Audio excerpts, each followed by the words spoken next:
4 பேரும் உட்காந்து எழுதிக்கிட்டு தான் இருக்கான். என்ன பேசணும்னு, என்ன பாடணும்னு, என்ன நடிக்கணும்னு. பேப்பரில் எழுதுறீங்களா இல்லையா? முதல் கேள்வியை, பயங்கரமான கேள்வியை கேட்டார். கையெழுத்து பயிற்சி, இந்த இவங்களுக்கெல்லாம் ஹேண்ட் ரைட்டிங் வகுப்பில் கொடுப்பாங்க. 4 ரூல்டு 2 ரூல்.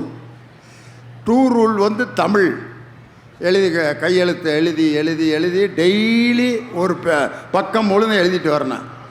4 ரூல்டு ஆங்கிலம், அதில் கர்சிவ் ரைட்டிங் எழுதி எழுதி பழகணும். அச்சு காப்பி அதுக்கு பேர். அதெல்லாம் இன்றைக்கி எழுதி பழகி நம்முடைய எழுத்தை திருத்தணும். கையெழுத்து எவ்வளோ முக்கியம். சில டாக்டர்கள்லாம் என்ன எழுதுகிறாங்கன்னே கண்டே பிடிக்க முடியாது. எவ்வளவு கிறுக்கிறாரோ அவ்வளவு அவர் சிறந்த டாக்டர்னு அர்த்தம். அழகாக எழுதிட்டாருன்னா இந்த ஆள்லாம் எதுக்கு டாக்டருக்கு படித்தார், எழுத்து இவ்வளவு அழகாக எழுதிக்கிட்டு இருக்காரு, சரியாக படிக்காம விட்டார் போல இருக்குமா. கிறுக்கிற மாதிரி எழுதுகிறவர் தான் டாக்டரு. ஒரு அம்மா ஒரு அட்ரஸ் காயத்தை எடுத்துக்கிட்டு ஒரு கிளவியை ஒவ்வொருத்தர்கிட்டையாக கேட்குது, இந்த அட்ரஸ்ஸு எங்கன்னு பார்த்து சொல்லுங்கப்பா. இந்த எழுத்து என்னானே புரியல, கம்பளி பூச்சி மாதிரி எழுதியிருக்காரு, இது எந்த வீடுன்னு தெரிலப்பா, எழுத்து புரியலன்னு இருக்கான். ஒவ்வொருத்தர்கிட்டையாக கேட்டுட்டு கடுப்பாயிருச்சு. ஒருத்தன் சொல்லியிருக்கான், இந்த எழுத்து புரியணும்னா மெடிக்கல் ஸ்டோர்காரர் இருக்கார்ல, அவர் தான் டாக்டர் எவ்வளவு கிறுக்குனாலும் மாத்திரை எடுத்து கொடுத்துருவார். அதனால் அவர்கிட்ட போய் காட்டு, அவர் எந்த அட்ரஸ்ன்னு சொல்லிடுவாருன்ட்டு. அந்த பாட்டி மெடிக்கல் ஸ்டோர்காரன்ட்ட போய் கொடுத்து, சாமே இது எங்கன்னு சொல்லுப்பா. அவன் அதை பார்த்துட்டு 5 மாத்திரை எடுத்து கையில் கொடுத்துட்டான். யோ, என் மகன் வீட்டு விலாசத்தை காமிச்சா மாத்திரையை கொடுத்துட்டு போகிறானே அப்படின்னு அழுதுச்சு அந்த அம்மா. எழுத்து ஒரு மனிதனுக்கு அவ்வளவு முக்கியம். வள்ளுவர் என்ற அந்த நமது தெய்வ புலவன் திருக்குறளை எழுதி வைத்ததால் தான் இன்னைக்கு வரைக்கும் அந்த திருக்குறளை நாம் படித்து கொண்டிருக்கிறோம். வாய் வழியாக சொல்லப்பட்டதல்ல, இசையால் சொல்லப்பட்டதல்ல, எழுத்தால் எழுதப்பட்டது. அதனால தான் அருமையாக பேசியிருக்கார். இதுக்கு பதில் சொல்லணும். பேச்சு அப்படிங்கிற அணிக்கு உங்கள் பலத்த கரவழியோடு எங்கள் அருமை சகோதரி முனைவர் வேதநாயகி. திண்டுக்கல் லியோன் என்னன்னா, அந்த ஆளுக்கு நம்ம எதுக்குடா கைதட்டினேன், நம்ம திருவள்ளூரில் அவங்க அந்த ஊர்க்காரங்க இருந்தாலும் அந்த ஊர் பாசத்தில் நீங்கள் கைதட்டுவது உண்மையிலே உங்கள் ஊர்க்காரங்களை நீங்கள் ஆதரிக்கிறீங்க. பார்த்தீங்களாமா, உண்மையிலே செட்டப் தான். நடுவர் அவர்களே எவ்வளோ அழகாக கையை தட்டி எவ்வளோ அழகாக ரசிக்கிறாங்க பார்த்தீங்களா. அடேங்க அப்பா, திருநெல்வேலினா அல்வா, திருப்பாச்சின்னா அருவா, திண்டுக்கல்னா புட்டு, சிவகாசினா வேட்டு, பாண்டிச்சேரினா மில்லி, மதுரைனா மல்லி. எங்கள் திருவள்ளூர் மாவட்ட ரசிக பெருமக்கள் தான் எப்பவுமே கில்லி. நடுவர் அவர்களே என்னம்மா டி ராஜேந்தர் பாணியில் அடி நொறுக்கிட்டீங்களே. அப்பா, மதுரைனா மல்லி, ரசிப்பதில் எங்கள் திருவள்ளூர் மக்கள் கில்லி. உண்மையிலே டி ராஜேந்தர் தான் இந்த ஃபார்முலாவே கண்டுபிடிச்சார். இந்தியாவின் தலைநகரம் டில்லி, செவுத்தில் ஓடுறது பள்ளி, பையங்க விளாடுறது கில்லி, குளத்தில் பூக்குறது அல்லி, செத்தா எரிக்கிறது கொல்லி. டண்டனக்கா டனக்கனக்கா. டில்லிக்கும் கில்லிக்கும் ஏதாவது சம்மந்தம் இருக்கா? கொல்லிக்கும் பள்ளிக்கும் ஏதாவது சம்மந்தம்? ஆனால் அவர் சொன்னால் மட்டும் அவ்வளவு நல்லா இருக்கான். நம்ம ஆசிரியர் கோச்சிக்க கூடாது.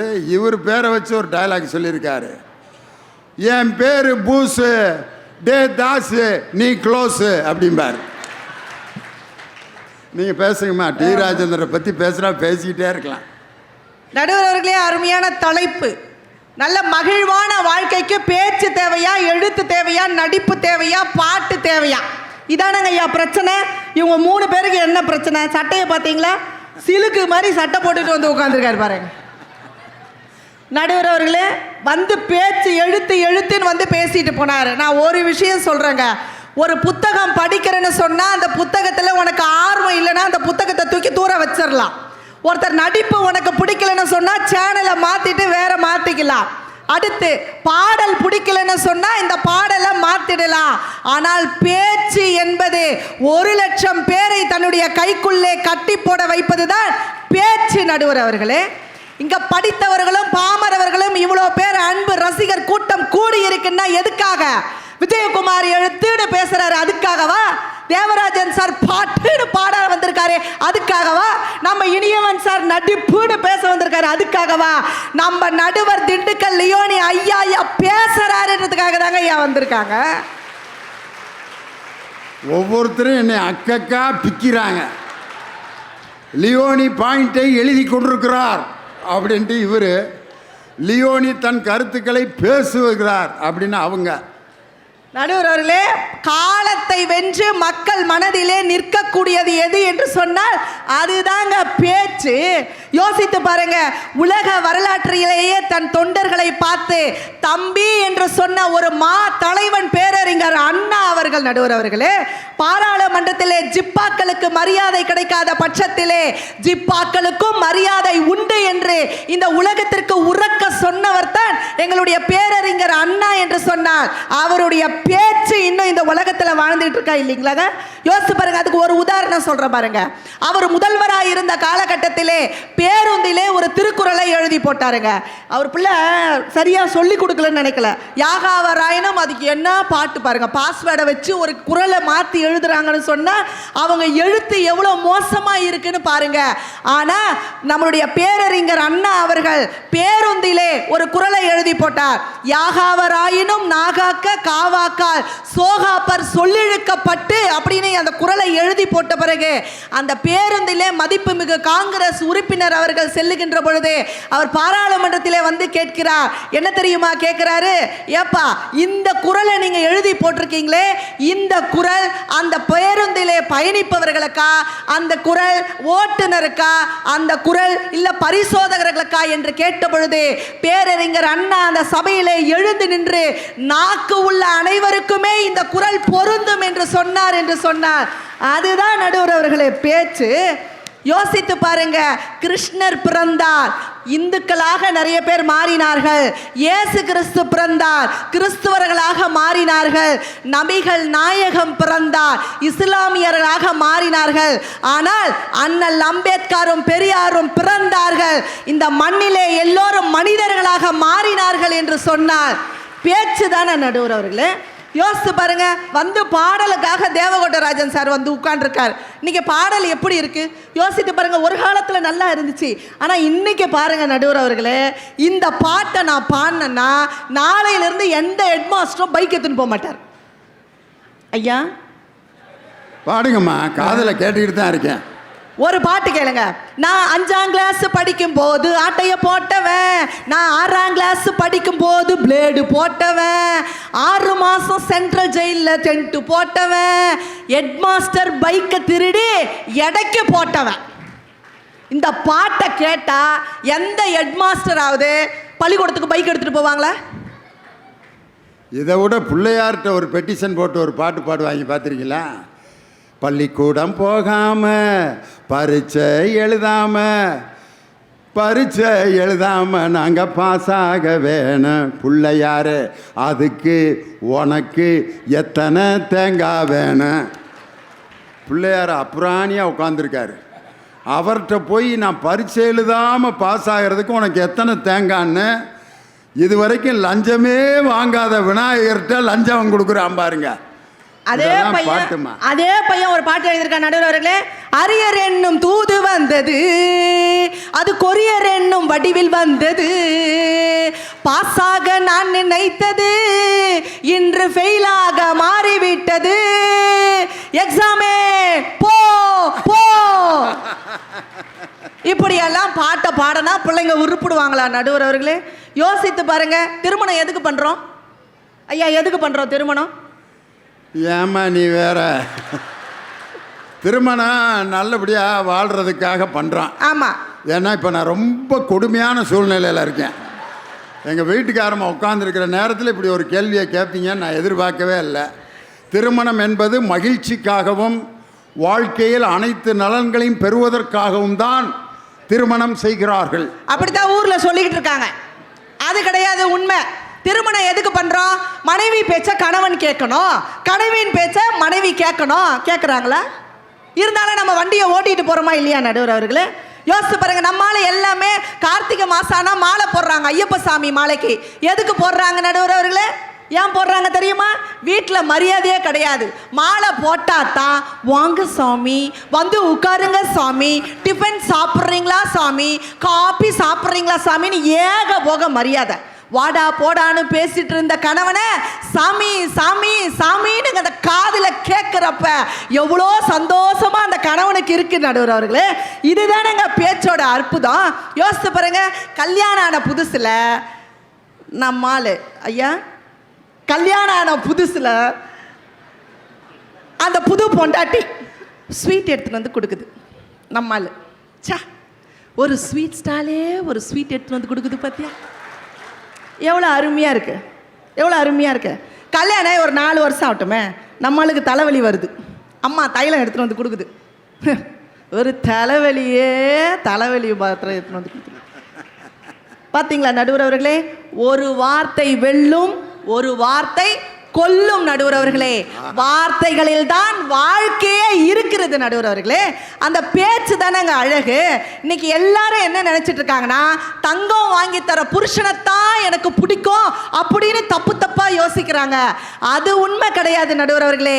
தங்கம் வாங்கி தர புருஷனை விட தங்கமேன்னு கூப்பிடுற புருஷனை தான் இன்னைக்கு எல்லாருக்குமே பிடிக்குதுன்னு சொன்னா பேச்சு எவ்வளவு சுவைங்க. எவ்வளவு அசந்து போய் கை தட்டுறாங்க பார்த்தீங்களா? அடையாப்பா, தங்கமேன்னு ஒரு நாளைக்கு 20 தடவை கூப்பிட்டு அந்த வார்த்தையை போய் அடகு வச்சா 5000 ரூபா கொடுப்பானா அப்படிங்கிற அர்த்தத்தில் அந்த இப்படியே சரி வேதனாய்க்கு தட்டி விடுவான் அப்படின்னு தட்டுறாங்க. யோசித்து பாருங்க நடுவர்களே, ஒரு மனைவி பேர் ஜெயலட்சுமின்னு இருக்குன்னு வச்சுக்கோங்களேன். எப்படி கூப்பிடுவீங்க? ஜெயலட்சுமி அப்படின்னா திருமழிசைக்கு ஓடி போயிடுவான். எப்படி கூப்பிடணும் ஜெயலட்சுமி? அந்த பேச்சு சந்தோஷம் எவ்வளோ மகிழ்ச்சியை தருது பாருங்க நடுவர்களே. ஜெயா ஜெயா குட்டி, ஜெயா ஜூச்சு ஜூ அப்படின்னா ஓடி வரும். அழகு இல்லைங்களா? யோசிச்சு பாருங்க. எவ்வளவு நாளைக்குமா இப்படி கூப்பிட்டுக்கிட்டு இருக்க முடியும்? நடுவர் அவர்களே, வாழ்க்கையில பேச்சுன்றது ரொம்ப முக்கியங்க. யோசித்து பாருங்க, வார்த்தையில ஒரே ஒரு விஷயம் தாங்க, ஒன்றும் பிரச்சனை இல்லைங்க. நம்ம சீனிவாசா ஹோட்டலுக்கு நான் போன வாரம் போனேன் நடுவர் அவர்களே. சீனிவாசா ஹோட்டல் வேணாம், சிவகங்கை ரைட்டு. அடுத்து நான் போனோம் சிவகங்கையில் ஒரு ஹோட்டலுக்கு போன நடுவர்களே. நாங்கள் எல்லாரும் போனாங்க. அந்த சர்வர் தம்பி இருக்காரு பார்த்தீங்களா, அவர் வந்தார். வந்த உடனே எல்லாரும் என்ன பண்ணுவாங்க, என்னப்பா இருக்க, சாப்பிட என்ன இருக்க அப்படின்னு கேட்பாங்க. ஆனால் நாங்கள் என்ன தெரியுமா கூப்பிட்டோம், தம்பி நீ எந்த ஊர் தம்பி, எங்கிருந்து வர, உன் கூட பிறந்தவங்க எத்தனை பேர், ஏன் தம்பி நீ படிக்காமல் இங்கே வந்து வேலை செய்கிற அப்படின்னு கேட்டோம். இல்லைக்கா குடும்ப சூழல் இது மாதிரிக்கா அப்படின்னு சொல்லிட்டாங்க. அப்போ நான் கேட்டேன், தம்பி 2 இட்லி எடுத்துன்னு வாப்பா அப்படின்னு. அந்த தம்பி என் காதில் வந்து சொல்லிச்சு, அக்கா இட்லி அது நேற்று சுட்ட இட்லிக்கா, வேற எதுனாக்கா ஆர்டர் பண்ண. பேச்சு தான் நடுவர் அவர்களே, பேச்சு தான். இன்னைக்கு எத்தனை பேர் கடன் கொடுத்துட்டு எவ்வளோ அப்பாவியாக உட்கார்ந்துருக்கானுங்க தெரியுமா நடுவர் அவர்களே? ஒருத்தர் எங்கள் வீட்டு பக்கத்தில் 5000 ரூபா கடன் கேட்டு காலில் விழுந்தான். நான் கேட்டேன், என்னடா வெக்கமா இல்லை உனக்கு, 5000 ரூபா கேட்டு அவன் காலில் விழுறியடான்னு கேட்டேன். அதுக்கு அவன் என்ன பார்த்து சொன்னான், நானாச்சும் ஒரு முறை தான் வாங்கினேன், விழுந்தேன், இவன் திருப்பி வாங்குறதுக்கு இவன் எத்தனை முறை என் காலில் வந்து விழுறான் பாரு அப்படின்னா. அந்த பேச்சு சாமர்த்தியம் சாதாரணமான கிடையாது நடுவர் அவர்களே. நிறைவாக நான் ஒரு விஷயத்த சொல்லி நான் இப்படி முடிக்கிறேங்க. ஹாஸ்பிட்டலுக்கு, மருத்துவமனைக்கு தன்னுடைய குழந்தைகளோடு இல்லாத ஒரு பெரியவர் அந்த மருத்துவமனைக்கு போறாருங்க. டாக்டர் பார்த்து கேட்குறாருங்க, உங்கள் கூட யாராச்சும் வரலையா அப்படின்னு சொல்லி கேட்குறப்ப அந்த பெரியவருடைய மௌனம் இருக்கு பார்த்தீங்களாங்க, அதுதான் இந்த உலகத்திலேயே மிகப்பெரிய வழி நடுவர் அவர்களே. இங்கே இருக்கிறவங்க எத்தனையோ பேர் அம்மாவை திட்டிட்டு வந்திருப்பாங்க, அம்மா கூட சண்டை போட்டுட்டு வந்திருப்பாங்க. இந்த நிகழ்ச்சி முடிச்சுட்டு நீங்க நேரா போய் உங்க அம்மா கிட்ட, அம்மா என்ன மன்னிச்சிருமா, நான் பேசுனதெல்லாம் தப்புமான்னு சொல்லி பாருங்க. அப்படியே அந்த அம்மா ஓடி வந்து உங்களை கட்டி தழுவும் என்று சொன்னால் அந்த பேச்சு தான் இந்த உலகத்திலே அழகு என்று சொன்னால். நிறைவா நான் இப்படி சொல்லி முடிக்கிற நடுவர் அவர்களே. சுனாமி வந்துச்சுங்க. சுனாமில கடலூர்ல விவேக் ஓப்ராய் அப்படிங்கிறவர் ஓடி வந்து அங்க இருக்கிறவங்க எல்லாருக்கும் உதவி செய்யறாரு. அப்ப அங்க இருக்கிற பத்திரிகையாளர் பார்த்து கேட்கிறாரு, ஏப்பா இங்க இருக்கிறவங்க யாருமே வரல, நீ மட்டும் ஏயா ஓடி வந்து உதவி செய்யறன்னு கேட்கிறப்ப அந்த விவேக் ஓப்ராய் என்ன தெரியுமா சொன்னாரு, என் தந்தை மகாராஷ்டிரத்தை சேர்ந்தவர், என் தாய் தமிழ்நாட்டை சேர்ந்தவர், அதனால தாயா நான் ஓடி வந்து உதவி செய்யறேன்னு சொன்னா அந்த உதவியினுடைய இறுக்கமும் பாசமும் எதால் வந்ததுன்னு சொன்னால் அவருடைய தாயால் தான் வந்துச்சு. நடுவர் அவர்களே, ஒரே ஒரு விஷயம் தான் நடுவர், முடிச்சிடலாங்களா? ஒரே ஒரு விஷயம் தாங்க. 2 வயசில் ஒரு குழந்தை பேச ஆரம்பிக்குது, அப்படிதானங்க? 2 வயசில் அந்த குழந்தை பேச ஆரம்பிக்குது. இத்தனை வயசாகியும் யாரிடம் எப்படி பேச வேண்டும் என்று தெரியாமல் வாழ்ந்து கொண்டிருக்கிற காலகட்டத்திலே நிறைவான மகிழ்ச்சிக்கு காரணம் பேச்சே பேச்சே என்று சொல்லி வாய்ப்பளித்த நல்ல உள்ளங்களுக்கு நன்றி பாராட்டி விடைபெறுகின்றேன். நன்றி, வணக்கம். ஒரு பெரிய போராட்டம் நடத்துகிறாங்க. உடனே அரசாங்கம் கூப்பிட்டு பேச்சுவார்த்தை அப்படி தான் நடத்துகிறாங்களே ஒழிய, யாராவது எதுவும் எழுதி கொடுத்து பெட்டிஷன்லாம் வாங்கினாலும் பேச்சுவார்த்தை நடக்கணும். அதுக்கு பேர் பேச்சுவார்த்தை. அது அது எல்லா இடத்துலையும் நடக்கும். ஒரு நல்ல பேச்சு பேச மாட்டேங்கிறாரே ஒரு போகிற இடத்துல பேச்சு. வீட்டில் ஒரு 3 வகையான பெண்கள் பார்த்துருப்பீங்க. சில பேர் வீட்டுக்காரர் கூப்பிட்டா கோபமாகவே பேசுவாங்க, சத்தம் போட்டு பேசுவாங்க. இந்தடி காப்பி, என்ன காப்பி, சும்மா காப்பி காப்பி காப்பின்னுட்டு இப்போ தானே போட்டு கொடுத்தேன். இது ஒரு டைப்பு. 2வது ஒரு டைப் இருப்பாங்க, காப்பி கொண்டு வாப்பா,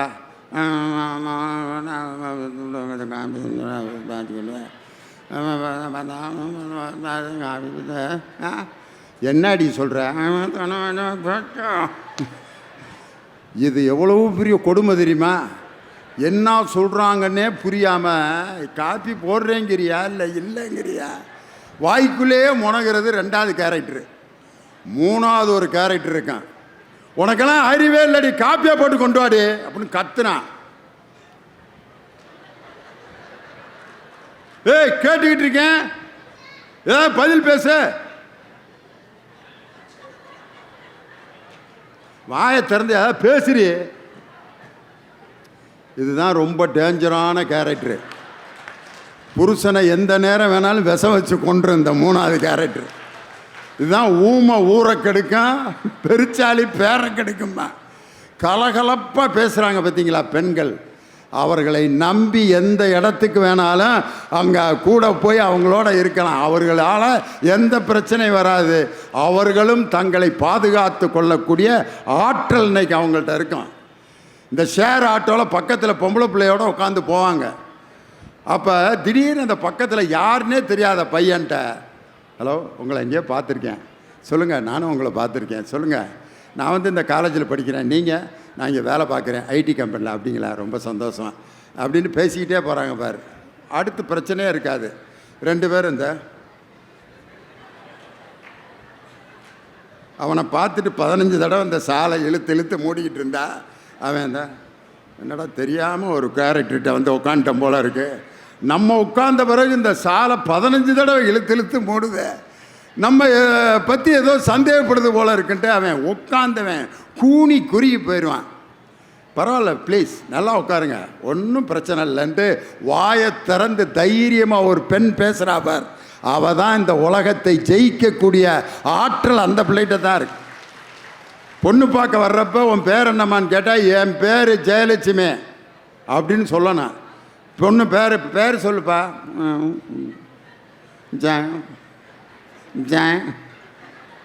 ஜேனா பேர் வைப்பாங்க, ஒரு எழுத்தையா பேர் வைப்பாங்க, ஜாங்.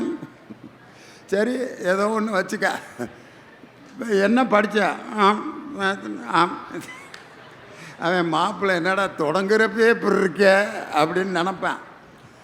தைரியமாக பேசணும். அது ஆணாக இருந்தாலும் பெண்ணாக இருந்தாலும் யார் தான் பேசுகின்ற கருத்தை, நினைக்கின்ற கருத்தை உறக்க தைரியமாக பேசுகின்ற ஆற்றல் யார்கிட்ட இருக்கோ அவன் இந்த உலகத்தை வெல்வான். வள்ளுவர் தான் சொல்லியிருக்காரு, விரைந்து தொழில் கேட்கும் ஞாலம் நிறைந்தினிது சொலல் வளார் பெறின், சொல்லுதல் வளார் பெறின், விரைந்து தொழில் கேட்கும் ஞாலம். அழகாக இதை திருக்குறளை எப்படி இங்கிலீஷில் மொழிபெயர்த்திருக்காங்கன்னா, one who attain sweetness in words the world rushes behind him.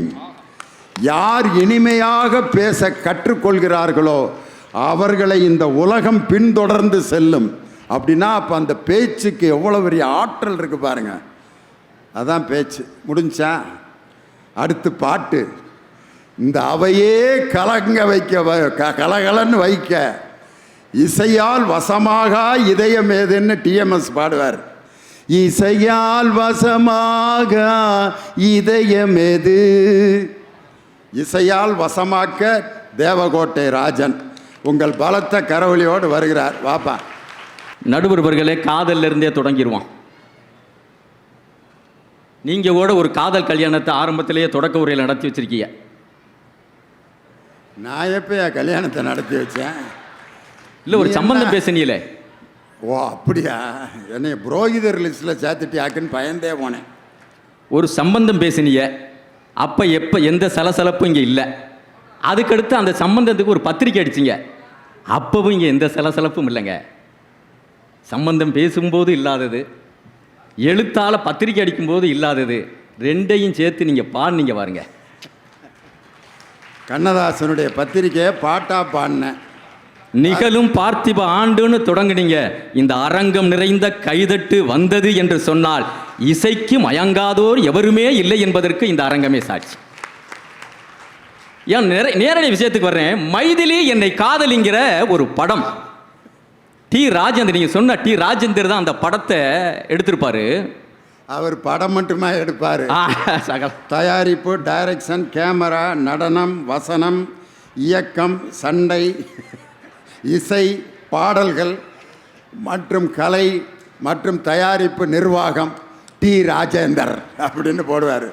சகலகலா வல்லவன், எல்லா வேலையும் தெரிஞ்சவர். எல்லாத்தையும் அவர் தான் அந்த படத்தில் செஞ்சிருப்பாரு. ஆனால் இந்த பாட்டுக்கு எஸ்பிபியை 15 நாள் ரிஹர்சல் கொடுத்து பார்த்தாருங்க. பண்ண முடியலை, தொண்டை கட்டிக்கிடுச்சு. எஸ்பிபியே சரண் வாங்கிட்டாருங்க. எனக்கு ஓய்வு கொடு தலைவா, நான் அடுத்த வாரம் வந்து பாடுறோம்னு சொல்லி பாடி கொடுத்து இந்த பாட்டு. அதனால தான் என்றைக்குமே இந்த பாட்டு நிற்கிறதுக்கு ஒரு பக்கம் இருக்கட்டும். ஆனால் அந்த பாட்டில் எழுத்து இருந்தது. அந்த எழுதி இருந்தது டி ராஜேந்தர். அந்த பாட்டை பற்றி ரொம்ப அற்புதமாக விளக்கி இருப்பார், அதுவும் டி ராஜேந்தர். அதுக்கப்புறம் அந்த பாட்டுக்கு அவரே நடிச்சிருப்பாருங்க. அப்பாப்பா, உலகமாக நடிப்புடா சாமி. நான்லாம் புல்லு தடிக்கி விழுந்து பொட்டுன்னு விழுந்து பட்டுன்னு போகிற ஆளுகளை நான் பார்த்துருக்கேங்க. ஆனால் இந்த மைதிலி என்னை காதலியில் மைதிலியை தேடி டி ராஜேந்தர் போவார். போகிற வழியில் இங்கிட்டு 10 கத்தி, நெஞ்சில் முதுகுல 10 கத்தி, லாவுல 10 கத்தி, இந்த லாவுல 10 கத்திங்க. இல்ல ராஜன், ஈட்டி. இந்த 15 ஈட்டி முன்னால, 6 ஈட்டி பின்னால, எதுவுமே கீழே விழுகாது. அம்புட்டுமே நெஞ்சில் குத்தி அப்படியே நிற்கும். அதோட பாடிட்டு வருவார். ஆனா சிங்கம் மாதிரி போவார் பாருங்க. அப்ப எழுதுன எழுத்து இன்னும் நிக்கல. பாட்டை பத்தி பேசினார், அது நிக்கல. ஆனா இன்னைக்கும் இந்த பாட்டு எங்கே ஒலிக்கிறது என்று சொன்னால் அத்தனை பேரும் காதை கொடுத்து கேட்கிற அளவுக்கு நிற்கும் சொன்னால் அதுதான் இசையினுடைய வல்லமை. உங்களுக்கு நேரம் கருதி தொகையாரா மட்டும் தர்றேன். பிடிச்சிருந்தா நிறைவில் கைதட்டுங்க. அப்படி பிடிப்பார் பாருங்க. தேடி மைதிலியை தேடி போறார் டி ராஜேந்தர். இப்போ அவர் மாதிரி நான் போய்கிட்டு இருக்கேன். எப்படி தெரியுமா? நானும் உந்தன் உறவை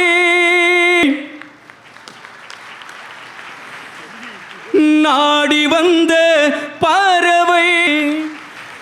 சரி, நம்ம எல்லாம் கிளம்பிடுவோமா? அவர் மெதுவாக பாடிட்டு வரட்டும். அடுத்த புத்தக திருவிழாவில் நான் திருப்பி சொல்லிக்கிறேன். இசையினுடைய வல்லமை நான் சொல்லி தெரிய வேண்டியதில்லை, உங்கள் கைதட்டு சொல்லுகிறேன். இந்த அம்மா சொன்னாங்க பாருங்க, இனிமையாக பேச கற்றுக்குறீங்க ஐயா, வீட்டில் இனிமையாக பேச கற்றுக்குறேன்னு. இனிமையாக பேசுனதுனால தான் நான் பல நாள் கஞ்சி குடிக்க தெரிய முடியாமல், வீட்டுக்கு போக முடியாமல் வெளியில் தெரிஞ்சேன்.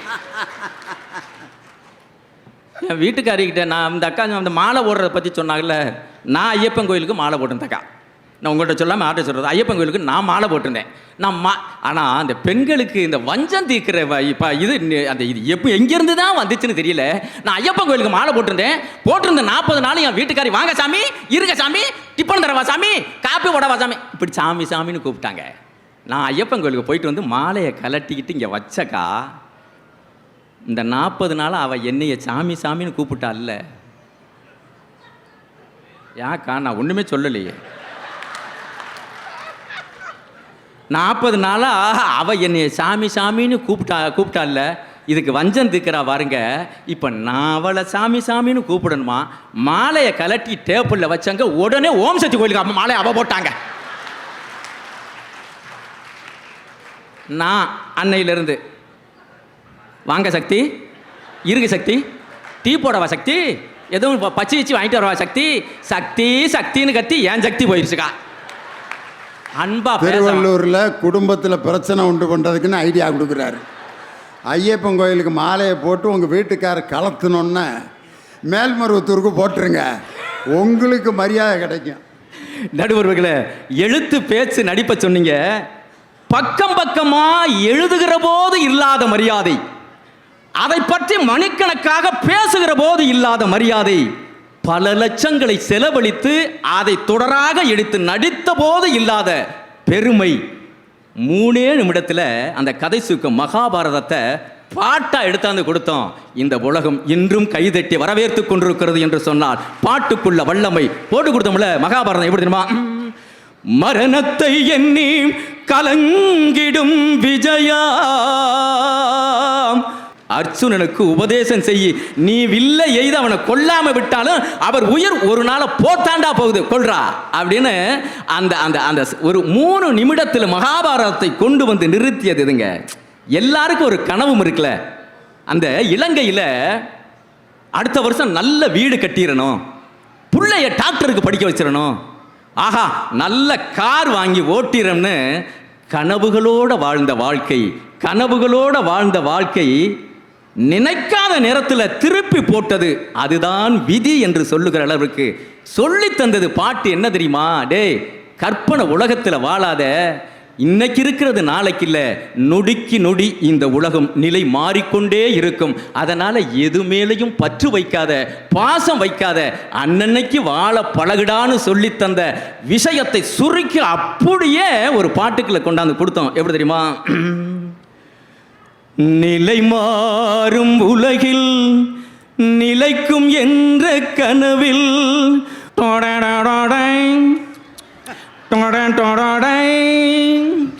இந்த உலகத்தை புரிந்து கொண்டு வாழுங்கள் என்று சொல்லிக் கொடுத்தது. ஏன் தெரியுமா? எந்த விஷயத்தையும் பேசுறத மறந்துடுவீங்க, எழுதுனதை கூட அப்பப்போ புத்தகத்தில் தேடி பிறக்கணும்.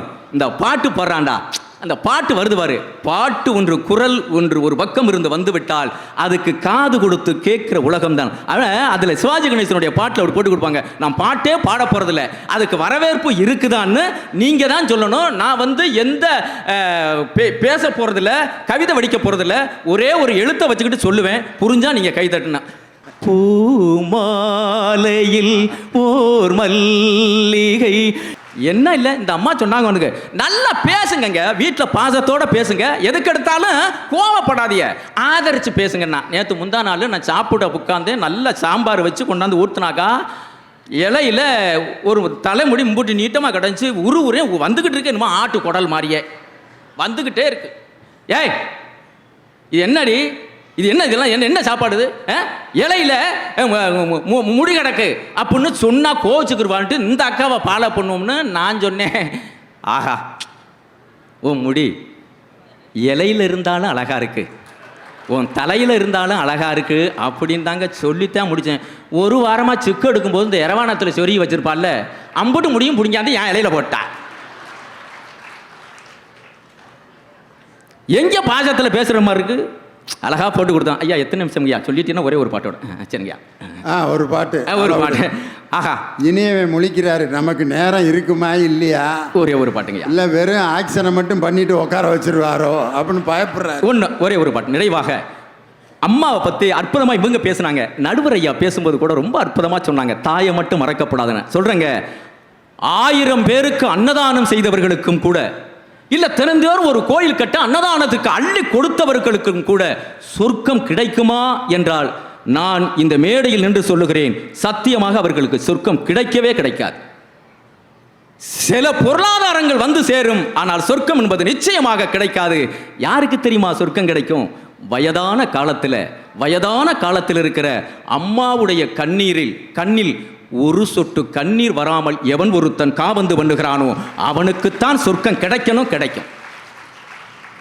அதை நான் இப்போ உங்களுக்கு எழுதியிருக்கிறேன், அதையும் சொல்கிறேன், பேசுகிறேன், அப்படியும் சொல்கிறேன், அதுக்கப்புறம் பாடுறேன்.